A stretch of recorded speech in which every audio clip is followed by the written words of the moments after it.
എല്ലാ കൂട്ടുകാർക്കും വീണ്ടും ഒരു പുതിയ വീഡിയോയിലേക്ക് സ്വാഗതം. ഇന്ന് നമ്മൾ ഏത്തപ്പഴവും മുട്ടയും കൊണ്ട് ഒരു അടിപൊളി സ്നാക്കാണ് തയ്യാറാക്കാൻ പോകുന്നത്.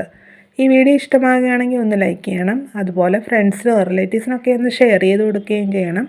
പിന്നെ ഞങ്ങളുടെ ചാനൽ സബ്സ്ക്രൈബ് ചെയ്യാത്ത കൂട്ടുകാർ ആരെങ്കിലും ഉണ്ടെങ്കിൽ ഒന്ന് സപ്പോർട്ട് ചെയ്യുകയും ചെയ്യണേ. പിന്നെ ആ ബെല്ലൈക്കൺ ഒന്ന് എനേബിൾ ചെയ്യാനും വീഡിയോ ഒന്ന് ഹൈപ്പ് ചെയ്ത് സപ്പോർട്ട് ചെയ്യാനും മറക്കരുതേ.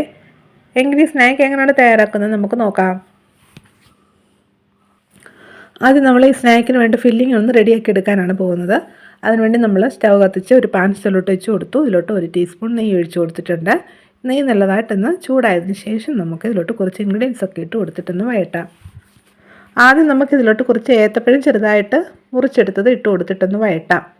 ഇതിൻ്റെ കളറൊന്ന് മാറി വരുന്നവരെ നമുക്കിതൊന്ന് ഇളക്കി കൊടുക്കാം. അരക്കപ്പ് ഏത്തപ്പഴം എടുത്തിട്ടുണ്ട് കേട്ടോ.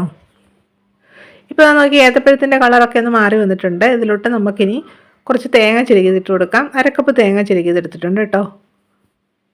കൂടാതെ നമ്മളിതിലോട്ട് 2 സ്പൂൺ പഞ്ചസാരയും പിന്നെ ഒരു 1/2 ടീസ്പൂൺ ഏലക്കാപ്പൊടിയും കൂടി ചേർക്കുന്നുണ്ട്. വലിയ സ്പൂൺ 2 സ്പൂൺ പഞ്ചസാരയാണ് ചേർത്തിരിക്കുന്നത്. ഇനി ഇത് നന്നായിട്ട് നമുക്കൊന്ന് ഇളക്കിയെടുക്കാം. ഇതെല്ലാം കൂടെ 1 മിനിറ്റോളം ഒന്ന് ഇളക്കിയെടുക്കണം. അപ്പോൾ നമ്മുടെ ഈ സ്നാക്കിന് വേണ്ടി ഫില്ലിംഗ് ഒക്കെ റെഡി ആയിട്ടുണ്ട്. ഇത്രയും മതി. നമുക്ക് സ്റ്റൗ ഓഫ് ചെയ്യാം. ഇതങ്ങോട്ട് മാറ്റി വെക്കാം. ഇനി നമുക്ക് ഈ സ്നാക്കിന് വേണ്ട മറ്റ് ഇൻഗ്രീഡിയൻസ് ഒക്കെ ഒന്ന് റെഡിയാക്കി എടുക്കാം. ഞാൻ ഇതുപോലെ 2 വലിയ ഏത്തപ്പഴമാണ് ഇവിടെ എടുത്തിരിക്കുന്നത്. ഈ ഏത്തപ്പഴത്തിൻ്റെ തൊലിയൊക്കെ കളഞ്ഞിട്ടുണ്ടല്ലോ, ഒന്ന് ചെറുതായിട്ടൊന്ന് മുറിച്ചെടുക്കണം. മുറിച്ചെടുത്ത ഏത്തപ്പഴം നമുക്കുണ്ടല്ലോ ഒരു മിക്സർ ജാറിലോട്ട് ഇട്ട് കൊടുക്കാം. ഇനി ഇതിലോട്ട് നമ്മൾ ചേർക്കുന്ന മുട്ടയാണ്. 3 മുട്ടയാണ് നമ്മളിവിടെ എടുത്തിരിക്കുന്നത്. ഇനി ഇതിലോട്ട് നമുക്ക് 1/2 കപ്പ് പാല് ചേർക്കാം. പച്ചപ്പാലോ തിളപ്പിച്ചാറിയ പാലോ നമുക്ക് ചേർക്കാം കേട്ടോ. കൂടാതെ നമ്മളിതിലോട്ട് 1 നുള്ളു ഉപ്പ് പൊടിയും 1/2 ടീസ്പൂൺ ഏലക്കാപ്പൊടിയും പിന്നെ 3 സ്പൂൺ പഞ്ചസാരയും കൂടാണ് ചേർത്ത് കൊടുക്കുന്നത്.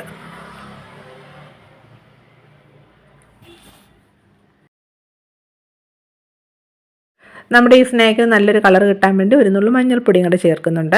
ഇനി ഇത് നന്നായിട്ട് നമുക്കൊന്ന് അരച്ചെടുക്കാം. നമ്മളിത് ഇതുപോലെ നല്ലതായിട്ട് ഇതൊന്ന് അരച്ചെടുത്തിട്ടുണ്ട്. ഈ ബാറ്റർ ഉണ്ടല്ലോ രണ്ടായിട്ടൊന്ന് പകുത്തെടുക്കണം കേട്ടോ. സ്റ്റൗ കത്തിച്ച് നമ്മളൊരു പഴയ ദോശക്കല്ല് വെച്ചൊന്ന് ചൂടാക്കി എടുത്തിട്ടുണ്ട്. ഇതിൻ്റെ മുകളിലോട്ട് ഞാനൊരു ബേക്കിംഗ് ട്രേ ആണ് വെച്ച് കൊടുക്കുന്നത്. ഈ ട്രേയിൽ നമ്മൾ നല്ലതായിട്ട് നെയ്യൊന്ന് പുരട്ടി എടുത്തിട്ടുണ്ട് കേട്ടോ. ഈ ട്രേ ഒന്ന് ചൂടായതിന് ശേഷം ഉണ്ടല്ലോ ഇതിലോട്ട് നമ്മൾ തയ്യാറാക്കി വെച്ചിരിക്കുന്ന ബാറ്ററിൻ്റെ പകുതി ഒഴിച്ചു കൊടുക്കണം. ഇപ്പോൾ ബാറ്ററിൻ്റെ പകുതി നമ്മൾ ഇതിലോട്ട് ഒഴിച്ചു കൊടുത്തിട്ടുണ്ട്. ഇനി നമുക്കിതൊന്ന് അടച്ച് വെച്ചൊരു 4 മിനിറ്റ് നേരം ഒന്ന് വേവിച്ചെടുക്കാം. സ്റ്റൗവിൻ്റെ ഫ്ലെയിം ഒന്ന് മീഡിയത്തിലാക്കി കൊടുക്കണം കേട്ടോ. എന്നിട്ടൊരു 4 മിനിറ്റ് നേരം ഇത് അടച്ച് വെച്ചൊന്ന് വേവിച്ചതിന് ശേഷം നമുക്കിതൊന്ന് തുറക്കാം. ഇപ്പോൾ നമ്മളിത് കുക്ക് ചെയ്യാൻ വെച്ചിട്ടൊരു 4 മിനിറ്റോളം ആയിട്ടുണ്ട്. ഇനി ഇതൊന്ന് തുറന്നതിന് ശേഷം ഉണ്ടല്ലോ നമ്മൾ തയ്യാറാക്കി വെച്ചിരിക്കുന്ന ആ ഫില്ലിംഗ് ഉണ്ടല്ലോ അത് നമുക്ക് ഇതേ രീതിയിലൊന്ന് നിരത്തിയിട്ട് കൊടുക്കാം.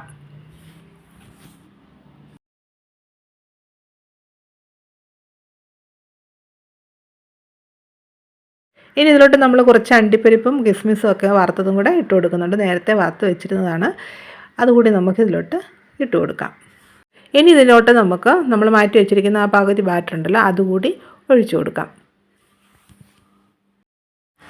ഇനി ഇത് അടച്ച് വെച്ചിട്ടുണ്ടല്ലോ സ്റ്റൗവിൻ്റെ ഫ്ലെയിം ഒന്ന് ലോ ആക്കി കൊടുത്തിട്ട് ഒരു 20 മിനിറ്റ് നേരം ഒന്ന് കുക്ക് ചെയ്തെടുക്കണം. ഇപ്പോൾ ഒരു 20 മിനിറ്റ് കഴിഞ്ഞിട്ടുണ്ട്. നമുക്കൊന്ന് തുറന്ന് നോക്കാം. ഇപ്പോൾ ഇതൊന്ന് വെന്തിട്ടുണ്ട് കേട്ടോ. നല്ലതായിട്ട് ഇത് വെന്തിട്ടുണ്ട്. കയ്യിലൊന്നും ഒട്ടുന്നേ ഇല്ല. ഇനി നമുക്ക് സ്റ്റൗ ഓഫ് ചെയ്യാം.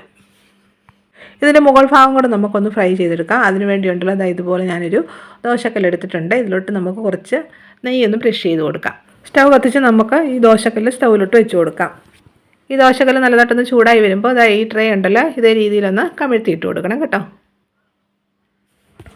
ഇത് ഈസി ആയിട്ട് പാത്രത്തിൽ നിന്ന് ഇളകി വരും കേട്ടോ. ഇനി ഇത് 2-3 മിനിറ്റ് നേരം നമുക്കൊന്ന് ഫ്രൈ ചെയ്തെടുക്കാം. ഇപ്പോൾ ഒരു 3 മിനിറ്റ് ആയിട്ടുണ്ട്. ഇപ്പോൾ ഇത് നന്നായിട്ട് ഫ്രൈ ആയിട്ടുണ്ട്. നമുക്കിത് ഈ ദോശക്കല്ലിൽ നിന്ന് മാറ്റാം. ഇതേ രീതിയിൽ പ്ലേറ്റ് കമഴ്ത്തിയിട്ടിട്ടൊന്ന് തിരിച്ചിട്ട് കൊടുത്താൽ മതി കേട്ടോ. അത് നോക്കിയാൽ നമ്മുടെ ഈ സ്നാക്കൊക്കെ നല്ല പെർഫെക്റ്റായിട്ട് തന്നെ കിട്ടിയിട്ടുണ്ട്. ഇനി ഇത് നമുക്കുണ്ടല്ലോ ഇഷ്ടമുള്ള ഷേപ്പിൽ കട്ട് ചെയ്ത് കഴിക്കാം. നല്ല ടേസ്റ്റി അതുപോലെ ഹെൽത്തിയുമായിട്ടുള്ളൊരു സ്നാക്കാണിത്. മുട്ടയും ഏത്തപ്പഴമൊക്കെ കഴിക്കാൻ ഇഷ്ടമില്ലാത്ത കുട്ടികൾക്കൊക്കെ ഇതേ രീതിയിൽ ഉണ്ടാക്കി കൊടുത്താൽ അവർ കഴിച്ചോളും. എല്ലാവരും ഒന്ന് ഉണ്ടാക്കി നോക്കണം. ഉണ്ടാക്കി നോക്കിയിട്ട് നിങ്ങളുടെ അഭിപ്രായങ്ങൾ കമൻറ്റ് ചെയ്യാൻ മറക്കരുത്. വീഡിയോ ഇഷ്ടമായെങ്കിൽ ലൈക്ക് ചെയ്യാനും ഷെയർ ചെയ്യാനും അതുപോലെ ഞങ്ങളുടെ ചാനലൊന്ന് സബ്സ്ക്രൈബ് ചെയ്ത് സപ്പോർട്ട് ചെയ്യാനും മറക്കരുതേ. വീണ്ടും ഇതുപോലെ പുതിയ പുതിയ വീഡിയോ ആയിട്ട് വരുന്നതായിരിക്കും. Bye bye.